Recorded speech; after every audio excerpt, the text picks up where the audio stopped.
Om Namah Shivaya. Hi friends, how are you? In this video we are going to learn about rigor mortis. During the cross bridge cycle, binding of ATP to the myosin head breaks the actin-myosin interaction and brings in relaxation of the muscle.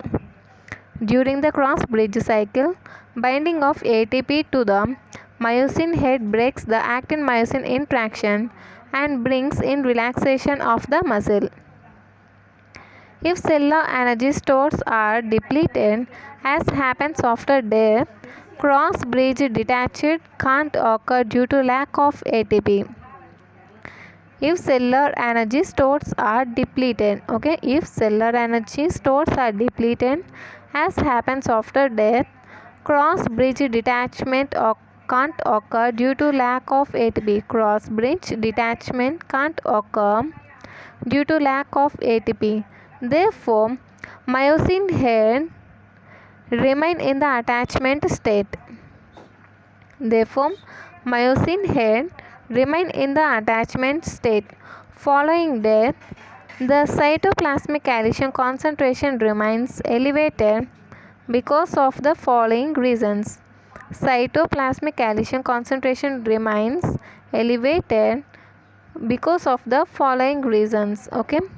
Calcium is not pumped back into the sarcoplasmic reticulum in the absence of ATP. Calcium is not pumped back into the sarcoplasmic reticulum in the absence of ATP.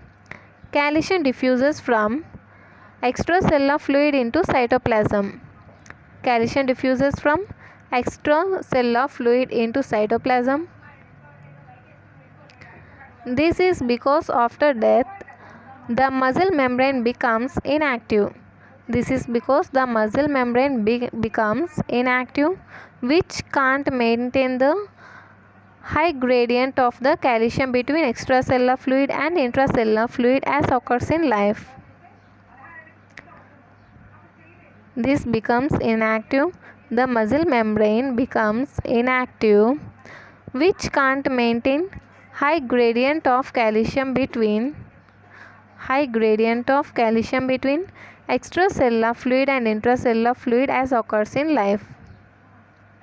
The inactive membrane of the sarcoplasmic reticulum can't hold back calcium, which diffuses out of sarcoplasmic reticulum to the sarcoplasm. The raised cytoplasmic calcium concentration initiates contraction by exposing the myosin head on actin and permitting formation of cross bridges that don't detach due to lack of ATP. This leads to stiffness in the muscle, which is known as rigor mortis. It starts about 3 to 4 hours after death and gets completed in about 12 hours after death. The stiffness disappears 48 to 60 hours after death due to disintegration of muscle proteins. The stiffness disappears 48 to 60 hours after death due to disintegration of muscle proteins. See once again. Rigor mortis. Due to cross-bridge cycle, binding of ATP to myosin head breaks the actin-myosin interaction. Binding of ATP to myosin head breaks the actin-myosin interaction and brings in relaxation of the muscle. If cellular energy stores are depleted, as happens after the death, cross-bridge detachment can't occur due to lack of ATP.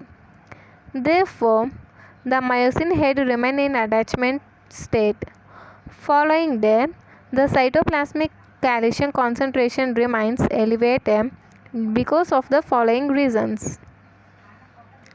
And the first reason is calcium is not pumped back into the sarcoplasmic reticulum in absence of the ATP. Calcium diffuses from extracellular fluid into cytoplasm. This is because after death the muscle membrane becomes inactive, which can't maintain the high gradient of calcium between the extracellular fluid and intracellular fluid as occurs in life. The inactive membrane of the sarcoplasmic reticulum can't hold back calcium which diffuses out of sarcoplasmic reticulum to the sarcoplasm.